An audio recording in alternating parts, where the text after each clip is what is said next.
What's the essence of short drama? Urgency, intimacy, and just being able to put out like all of those emotional tension, emotional parts of the story.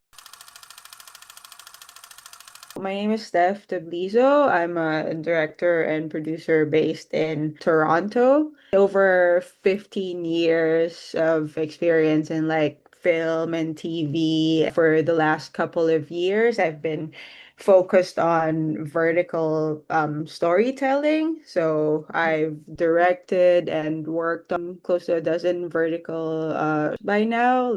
Five of those I've directed. I am pretty passionate about elevating the format, whether it's like a rom-com or like a high drama or kind of like a spicy drama, which is very in trend right now. I want to say I kind of want to bring like a cinematic approach to the storytelling and the structure. I try to approach it just as I would any other like format. You've worked in traditional drama making. Yes. How do you start making vertical dramas?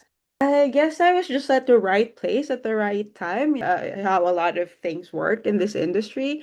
I was working as a development producer for a different company before that does like more traditional like format, and I got in contact with a friend who's now like one of my colleagues at Union Film Group, and she offered me like a position for she said it was like a vertical series at that time. We actually didn't start filming until February 2024. At first I was like, what do you mean vertical drama, like vertical series? Because it wasn't that big of a thing yet in Canada at that time. It was just like starting, and I think like Union Film Group is one of the first like production houses to specialize in micro dramas, vertical series here in Toronto. So I was very fortunate to like have been working with them almost right from the very start. And then I was like, there's no way, like you're kidding me, right? Like when I saw like the script and like when I learned a bit more about the project, I was like, wait, what? Like these things exist. Like I went into like a deeper dive of it, and I was like, oh, okay, like these things are actually making waves in the industry and like slowly changing the landscape. I got more and more involved with the company, been like doing like projects for them. At first, it was like more on the production side, so like producing and like production management and things like that. After a little bit, I think I could really dive in both feet on this one, and I started directing for that company as well. And now here we are. The first platform you encounter with, I believe it was Joyreel. how many Chinese platforms have you worked with? Most of them are Chinese platforms. StarDust TV, Kalos. One of the series I've directed recently went into ReelShorts as well. And then I guess by the time this interview gets released, a project that I have for Shortmax, I think it's very interesting. Just learning about how these dramas get distributed, the demographics that they reach, that it's been very like interesting to me to like learn all of that. You mentioned about when you first read the script, you find a little bit interesting. Any parts that feel strange or didn't fit your Mm. local culture? Let me just like give you a little background. Personally, I'm not very like culture shocked when I read these scripts. That's because like I was like born and raised in the Philippines. Later on in my life that I've like traveled and like worked in other places like Singapore and like Toronto. Now I'm based in Canada full time. So I do have an understanding a little bit about the cultural sensibilities that I would sometimes read in these scripts, just because of like where I live now, and just like having a privilege to like be exposed in like other cultures and experience like other things in life. Like I'm able to kind of like compare and contrast what I think might work and what would not work in a more North American like context. Because sometimes like the scripts are, I wouldn't want to say like a direct translation, but like a version of something that's like originally like written for like the Chinese audience, or something that's there's already like a series out there that is like in Chinese, and then sometimes like we do them for the North American market with like Western actors and fully in English, and then it gets dubbed or like subtitles and subtitled in different languages. So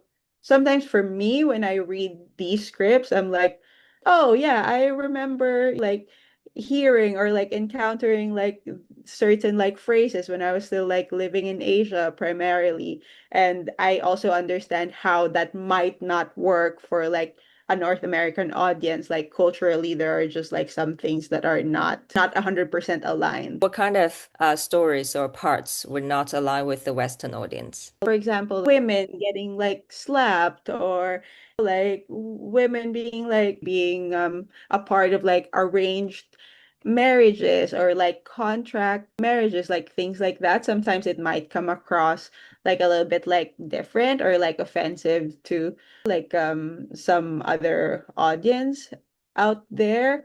Or there are sometimes like phrases when you do like a direct translation in English, it doesn't quite land like with the same effect, maybe as like how you would say it in another language, right? So there's like a lot of things about. I think I've seen like quite a few scripts already wherein the main character's hand gets stepped on, and apparently like something that means something for someone who maybe like was like born and raised here or like lived here their entire lives. Like that's something that's like that, like I don't understand like why that has to be like depicted in that way.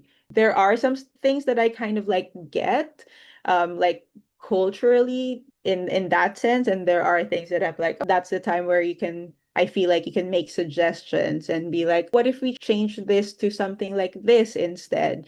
Do you revise scripts and why do you make those changes? Yes, I put forward some suggestions and some comments.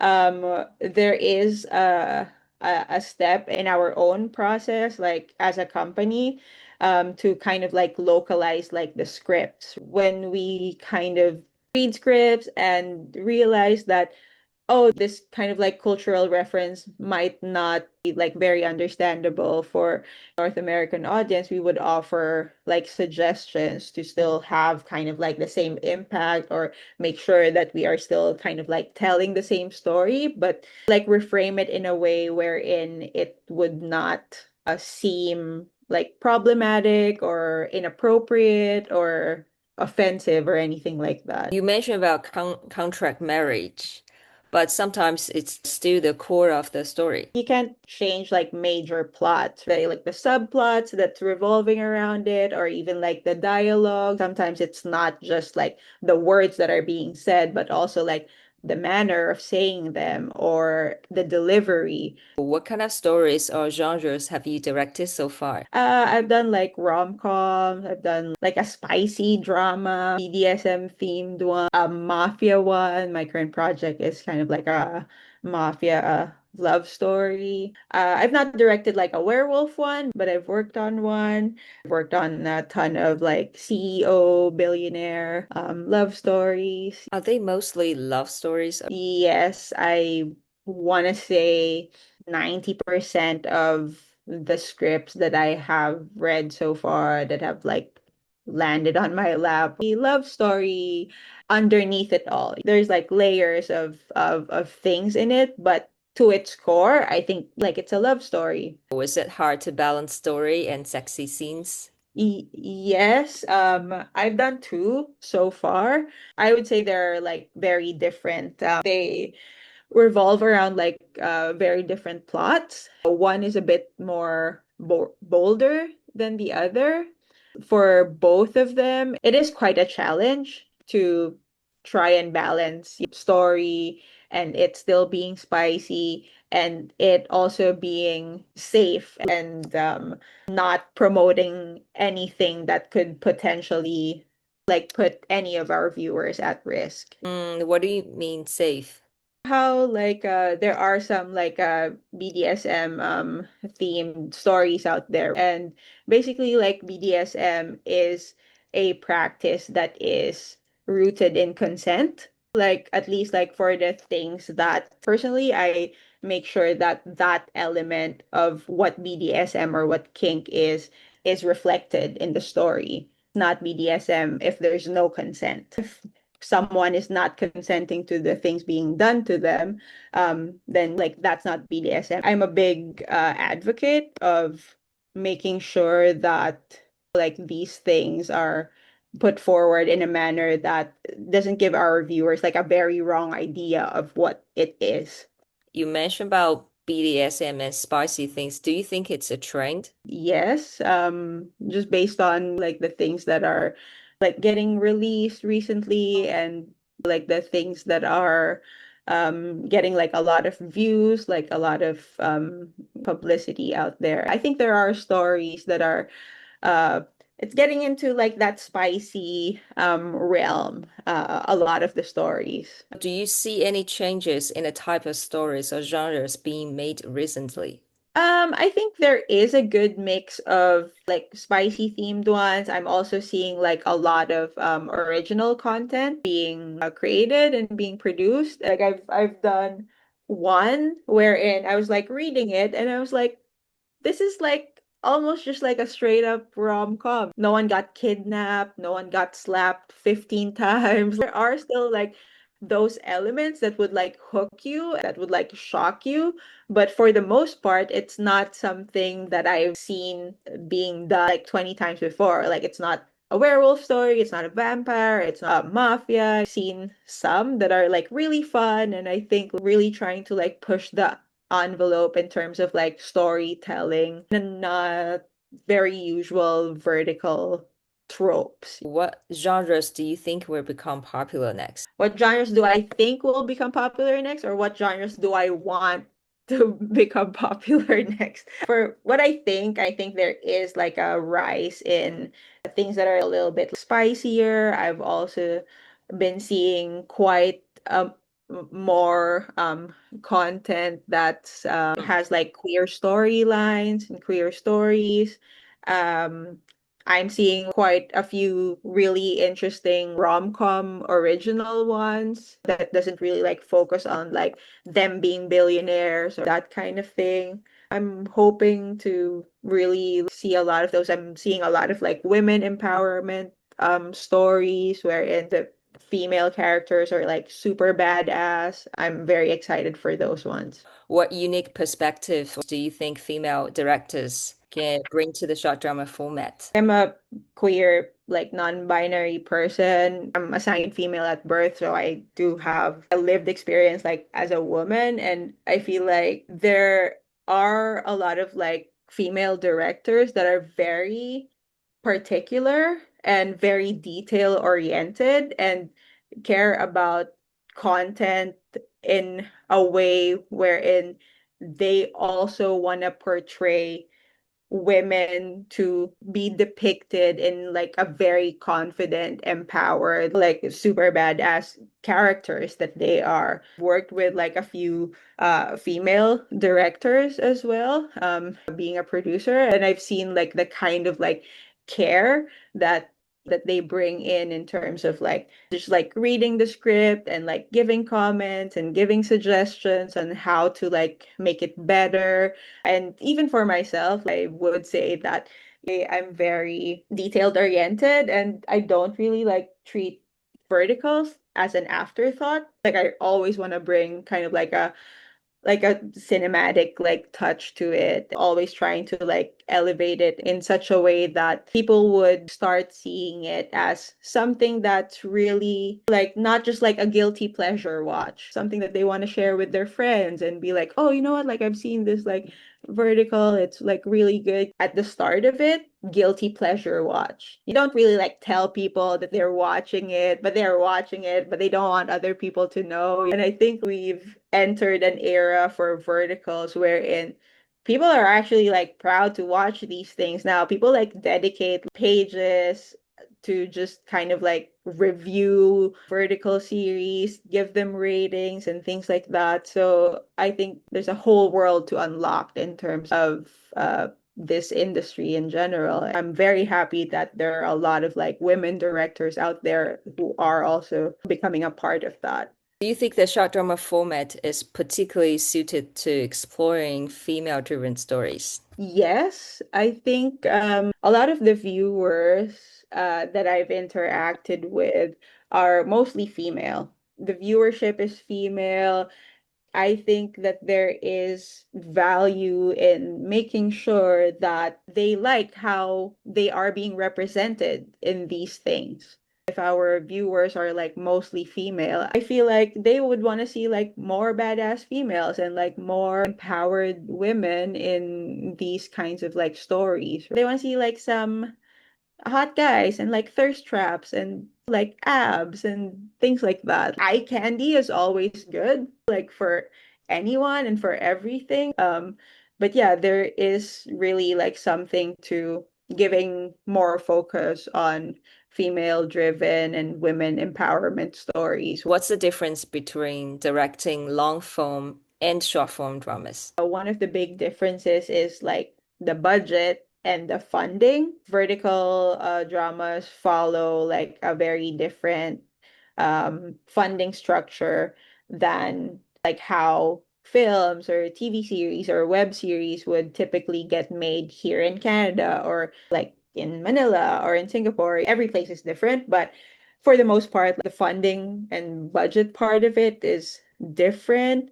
I think in terms of the format itself, I would treat like a vertical just like I would like any other project. We're just like working on like a vertical frame. So things could be like smaller. You could still have like good lighting and good cinematography, even if you're working on a vertical. The blocking of your actors will be a bit different because you are navigating like a more narrow like real estate in the screen. But there are still ways wherein you can make your blockings dynamic. They don't have to just like be standing there all the time. You could still utilize like some movement. For example, for a traditional format, you can have your actors like go like this in their conversations, whereas in like the vertical format, it could be like this instead, like forward and back into like the frame and things like that. So I think like you just really have to be creative and like look at it like just like as a different lens rather than, oh, it's not the same at all. Because I think like storytelling is would always kind of be the same. But for like uh verticals and short dramas, it's just punchier and faster. Like you really have to like make that like hook, like capturing like that those like faster beats and like those hooks. My inspirations are always like rooted in those like Spanish like telenovelas that I grew up watching with my mom when I was a kid. They also have like these like crazy stories. And the acting is so captivating because it's almost like it's campy. It's like towing the line between they're overacting versus like it's really just like very engaging, which I find is something that we often do in like the vertical world. What kind of shots or visual techniques do you think work best for short dramas? Absolutely. I love movement. Mm. So I love using dollies and like mini jibs and just like making sure that there is some sort of like dynamism. I do a lot of like walk and talks for like scenes, and I like people being able to like move within the frame, and I want to be able to like follow that and like capture that. My least favorite is putting the cameras on a tripod and then leaving it like that. How many cameras were you shooting? Sometimes we can do three, but that could be very tricky. But at the absolute like most basic one, like we need like two cameras. So, and one of them would always either be in a tripod or in a jib or in a steady cam. What's the biggest challenge when making vertical dramas? I would say it's like balancing like the speed with emotional depth If you're asking me as a director, if you're asking me as a producer, it's going to be like the budgets. I think in general, making the audience care fast, like getting them within, if you get them hooked on the first episode, but I feel like they will give you maybe up until like episode three. If you don't capture their attention, like they're gone. Making the audience like care fast, and you have to give them just like a few seconds to get it hooked, and then all of this while working on like a limited time and space and often like budget as well. But those constraints, that's what forces like the creativity. How do you get the audience hooked? To me, like that is a mystery. For me, everything starts with like a good script and a good concept. And then making sure that your first few episodes are really airtight. You've done everything you could to like make the acting good, make it look good, make it very punchy, make it fast paced. You don't have time for like fillers or for like the story to like drag on. So you have to like make sure that you get like those first three episodes like really interesting and really piques the audience curiosity. It's whatever that resonates with the audience that you're able to tap. I feel like that's also an important part of it, like making sure that you have a reach. Like marketing also like plays a very important role. Your content goes out there and goes out there to like the proper demographics that it needs to reach. Have you talked to the audience? And I've talked to some of them because some of my work they've been featuring them, so I am very grateful, very appreciative of that. And they would often like tell me like what they liked about it. So one of the reviews that I've gotten for a spicy one that I've directed is that we were able to um, make it spicy, yet the drama is still there, and it was still like a good love story to follow, and it didn't feel like the female audience that have watched it, they didn't feel offended by the content. That was really a part of our intention. And there's this other vertical that I've done, which was one of my favorite projects. It's like a rom-com. People appreciate just like how like light and how good of a love story it is, and how the characters are just like so lovable and effective in their characters, and they're funny and they fall in love, and it's like swoon worthy is like one of the comments. So that's really those were really nice. They're able to like spot that it had like good production value, and the acting was great. Actors really gave the characters life and gave the story like so much more to they gave it like so much more depth. I think different audience also has different preferences on what they like to watch. These reviews are getting like more and more honest too, because I've been seeing like reviews that are not all the reviews are raves, not all the reviews are like 5 out of 5 or like 10 out of 10. Some of them spot stories where they feel like it's been like repeated like many times, or this trope doesn't work anymore. Whenever I hear like good things about the things that we make, then I'm very happy about it. Do you think drama writers can be trained to write short dramas? I do think so. It requires a little bit of a mindset shift. It takes a little bit of unlearning as well, because in like traditional script, long form writers are trained to build tension slowly, whereas in vertical dramas, you need that momentum right off the bat, right? So you need to build that thing from the first frame. Like the fundamentals are the same. You have to write like an interesting character, a likable character, a character that you would like empathize with. And then there needs to be like stakes, there needs to be an arc for the whole story, but you have to be more surgical about it. Like every scene needs to earn its place in like a vertical drama. There can't be like any fillers. There can't be like a lot of things that you just like add on, because it's good to have like on a proper like TV series or in like a movie. Like for vertical dramas, like sometimes like those things don't work. It takes a bit of unlearning if they're coming from the traditional format, but it's very possible. How do you think they can be trained? I guess like watch a lot of these things. That's also how I've learned to like do my job and how I've learned to adapt to it. I've read the scripts and then I watch them. I try to get into like that mindset of, okay, this is what I'm watching. Like, I'm not trying to compare it to like a series that you would see like on Netflix that's kind of like a slow burn, like a very like long one. Like, I'm just like looking at it, watching it for what it is, and then like just like take the good parts out of it of what I'm seeing and then note that, oh, okay, like I find that that's something that had really evoked like some sort of like emotion or reaction from me. So I think like that's something that works for this format. And I think like for writers, it could be the same. Just get into that habit of like watching it for what it is and not trying to compare it with what it's not.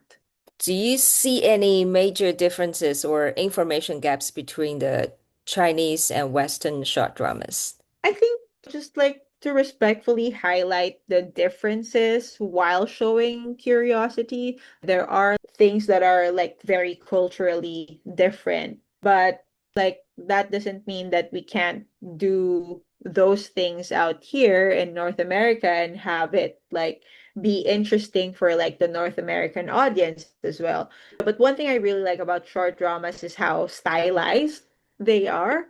So that's one thing that we could do more of, like in like the North American setting. Like it's fun to like have things that are stylized. And I feel like for Chinese dramas, they lean very much into like genre tropes and fantasy and some exaggerated stakes in like a very compelling way. And then Western shorts like tend to like lean more towards like realism and like emotional nuance and things like that. So for me, I'd love to like better understand how to be able to like merge those two together in a way that really works and use the structure to like both kinds of like structure to keep the audiences like locked in. What's the essence of short drama? Um, I would say urgency and intimacy.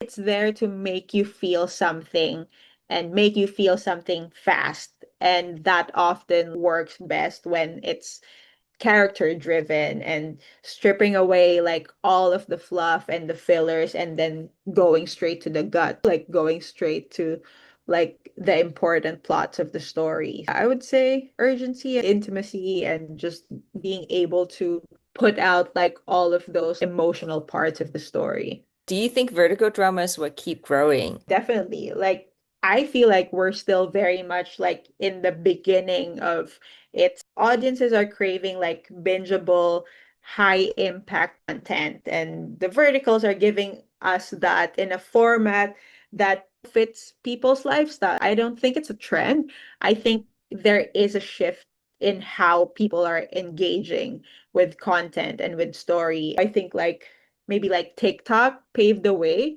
for vertical dramas to like soar the way that it's skyrocketing right now. Because I remember a few years ago, there is the Quib. Kirby, I think it was just like way ahead of its time. People weren't like, at that time, maybe people weren't like trained yet to like hold their phones like this, watch things while holding their phones like this. But right now, we were like trained with that because of like TikTok and like Instagram Reels. Like it's more normalized to like watch things in that way.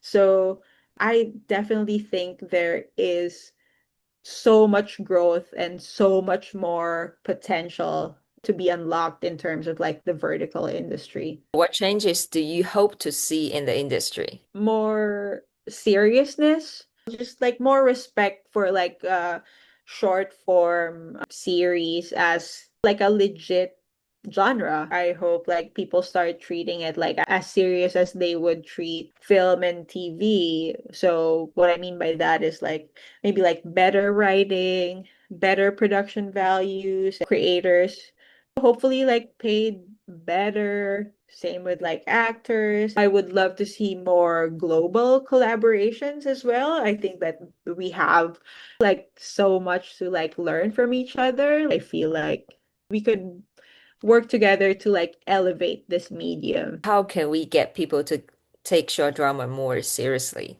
If we have better stories, listening to what the audience wants to see, what other genres there are to explore, if we could like expand, just like expand what we're doing to like something more than what we're already doing right now, people are gonna start to like take notice and be like, oh, you know what? Like, I enjoy watching these things just like how I would enjoy like watching a show on like a streaming platform. I don't think it's a one-to-one comparison and I also don't think that vertical dramas are here to replace traditional media. For example, like when TV shows became a thing, it's not to replace movies. It wasn't to replace cinema. So it's just like another venue for people to like get entertainment from. And that's what I feel like verticals are.